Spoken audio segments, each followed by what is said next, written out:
the shakedown executive order, was so illegal on its face. And that is their job to determine that, right? So Right. they didn't wait for the litigation to go through.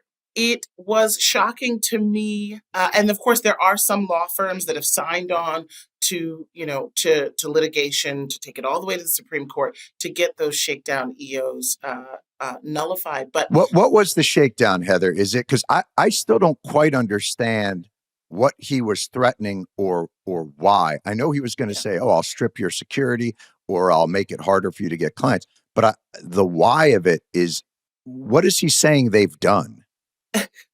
very good point. He's saying that one or more of their partners, there's a few things. Basically, they've defied him, right? So one or more of their partners or people who work there at some point was part of a litigation against him, right? So you have people who were U.S. attorneys who were part of litigation against And him. is he suggesting that that is an illegal act that they undertook? Absolutely, because he's the law. Ah, you just get that did not go well with my spine right there, John, Heather. That John, you got to know what time it is. Can ah, I just say something about like why it's like easy for me to say that and accept it, and it's kind of harder, I think, for many people in this country to like yes, wrap their minds around what time it please. is right now. So we've always been taught, I think, that like there's such a thing as autocrats and dictators, and like we go to war against them, right? Those are in foreign countries that don't believe in democracy like we do.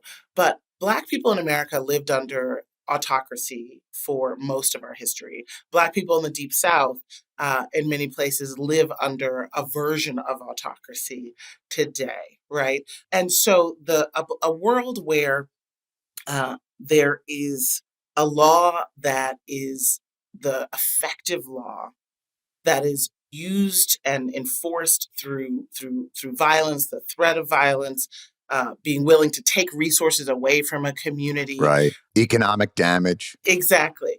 That's what has been done to Black America. That's Jim Crow America, right? Right. And so we're not as shocked that this would happen in America, right?